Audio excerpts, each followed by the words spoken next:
اعوذ باللہ من الشیطان الرجیم بسم اللہ الرحمن الرحیم ان الذین کفروا ویصدون عن سبیل اللہ والمسجد الحرام الذی جعلناہ للناس سواء العاکف فیہ والباد ومن یرد فیہ بإلحاد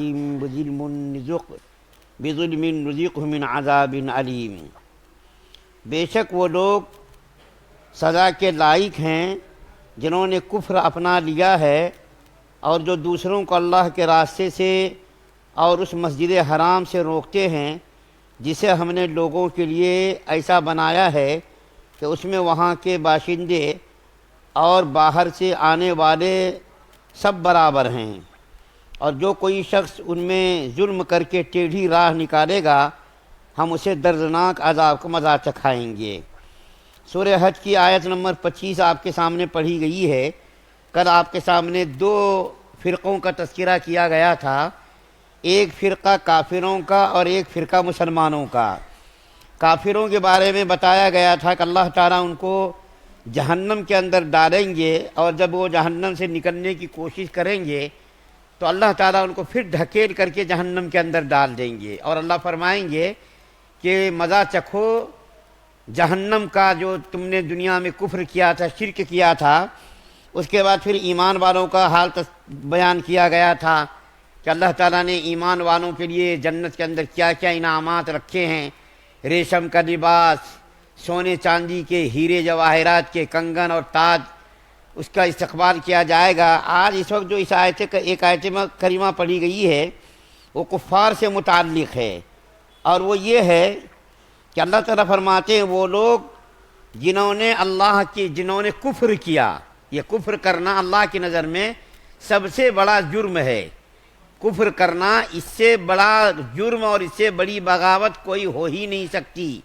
اللہ تعالیٰ کی نظر میں سب سے بڑا جو گناہ ہے، جو جرم ہے، وہ کفر ہے، یعنی اللہ تعالیٰ کی نعمتوں کا انکار کرنا اور اللہ تعالیٰ کو نہ ماننا، یہ بہت بڑا جرم ہے۔ اور اس کے بعد دوسرا جرم یہ بیان کیا گیا کہ وہ لوگ جو اللہ کے راستے سے روکتے ہیں۔ ایک تو کفر کیا، یہ بہت بڑا جرم کیا، کفر کرنا خود ہی یہ جرم تھا، کفر کے ساتھ ساتھ اللہ کے راستے سے روکنا بھی یہ بہت بڑا جرم ہے۔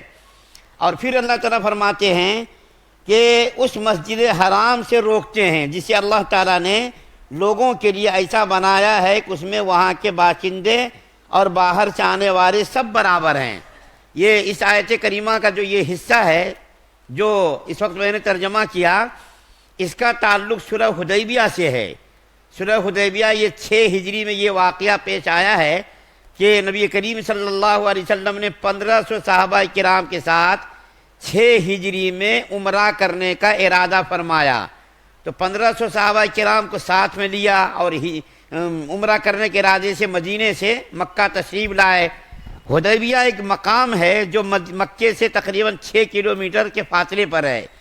کفار کو جب معلوم ہوا، مکہ کے لوگوں کو معلوم ہوا کہ مسلمان مکے کے اندر آنے والے ہیں عمرہ کرنے کے لیے، تو کفار نے مرنے مارنے کا تہیہ کر لیا، اور یہ فیصلہ کر لیا کہ کسی بھی صورت میں مسلمانوں کو مکے میں داخل ہونے دینا نہیں ہے، کسی بھی صورت میں مسلمانوں کا اندر آنے نہیں دینا ہے۔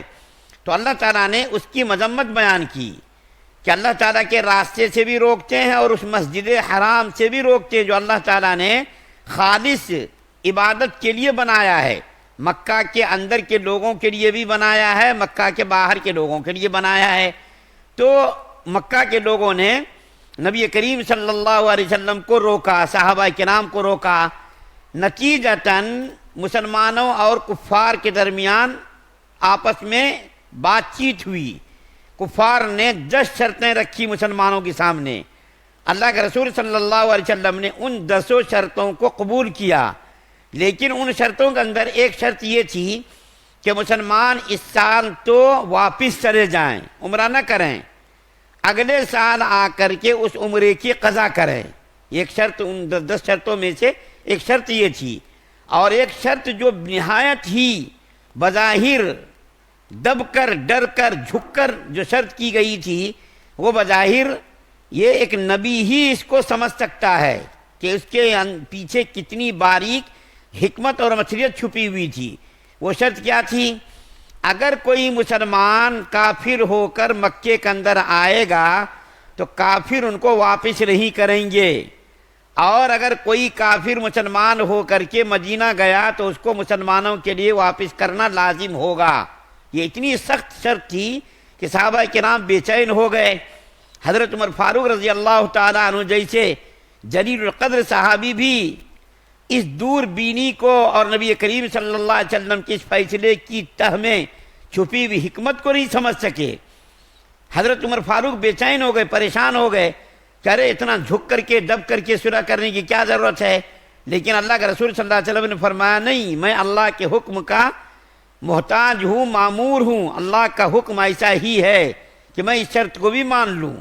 چنانچہ اس شرط کو نبی کریم صلی اللہ علیہ وسلم نے منظور کر لیا کہ اگر کوئی مسلمان کافر ہو کر نعوذ باللہ مکہ آیا تو کافر اس کو واپس نہیں کریں گے، اور اگر کوئی کافر مسلمان ہو کر کے مدینہ گیا تو مسلمانوں کے لیے اس کو واپس کرنا لازم ہوگا۔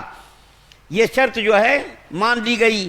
اس کے بعد اللہ کے رسول صلی اللہ علیہ وسلم نے فیصلہ کر لیا کہ چلو اس مرتبہ واپس جائیں گے۔ صحابہ کرام پریشان ہو گئے، یا رسول اللہ آپ نے تو کہا تھا کہ عمرہ کریں گے، مکہ جائیں گے، خانہ کعبہ کا طواف کریں گے، زیارت کریں گے، پھر ہم لوگ واپس کیوں جا رہے ہیں ڈر کر کے؟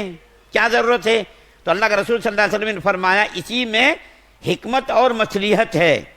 آگے چل کر کے اللہ تعالیٰ نے اس صلح حدیبیہ کو فتح مبین قرار دیا۔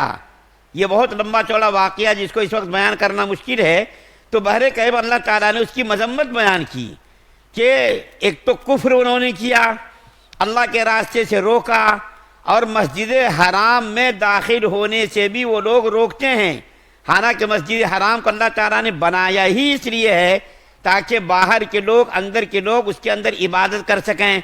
عبادت سے روکنا یہ بہت بڑا جرم قرار دیا گیا ہے، اور مکہ کی جو مسجد حرام کی جو حدود ہیں وہ منا اور مزدلفہ، عرفات، یہ سارے علاقے حدود حرم کے اندر شامل ہیں۔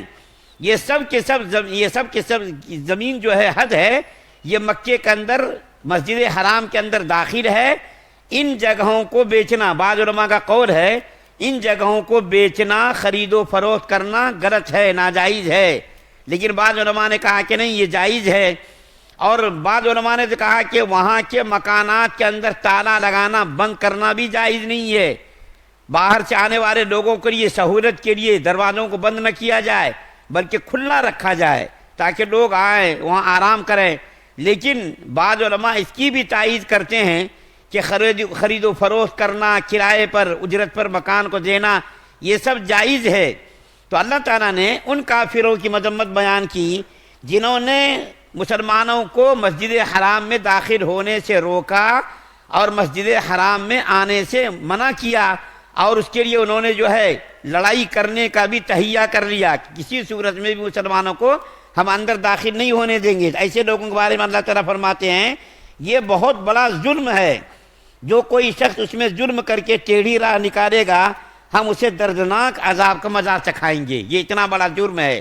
ایک تو کفر کرنا جرم ہے، پھر اللہ کے راستے سے روکنا یہ بھی جرم ہے، اور مسجد حرام میں داخلے سے روکنا یہ بھی بہت بڑا جرم ہے۔ اللہ تعالیٰ فرما رہے کہ اس کے لیے دردناک سزا اور دردناک عذاب دیا جائے گا۔ آگے انشاءاللہ خانہ کعبہ کی تعمیر کن کن مرحلوں سے گزری ہے، کن کن مرحلوں سے اور کس کس زمانے میں خانہ کعبہ کی تعمیر ہوئی ہے، اس کے بارے میں انشاءاللہ کل بیان کیا جائے گا۔ ابراہیم علیہ السلام نے جو خانہ کعبہ کی تعمیر کی اس کا ذکر ہے۔ اسی کے ضمن میں آپ کے سامنے یہ بھی بیان کیا جائے گا کہ خانہ کعبہ کی تعمیر کن کن دور میں کی گئی ہے، اور خانہ کعبہ صرف ایک مرتبہ نہیں بنا بلکہ کئی مرحلوں میں خانہ کعبہ کی تعمیر مکمل ہوئی ہے۔ اور اخیر جو خانہ کعبہ کی تعمیر ہوئی وہ ہارون رشید کے زمانے میں خانہ کعبہ کی تعمیر، اس کے بعد پھر اس کے اندر کوئی جو ہے تعمیر نہیں ہوئی، رد و بدل تو ہوا لیکن مکمل طور پر اس کو منہدم کر کے تعمیر کا سلسلہ ہارون رشید کے زمانے میں، امام مالک رحمۃ اللہ علیہ زمانے میں منع کر دیا گیا۔ انشاءاللہ کل اس کے بارے میں بات آئے گی۔ اللہ سے دعا اللہ ہم سب کو سنی زیادہ عمل کی توفیق عطا فرمائے۔ سبحان اللہ و بحمدہ، سبحانک اللہم و بحمدک، ونشہد ان لا الہ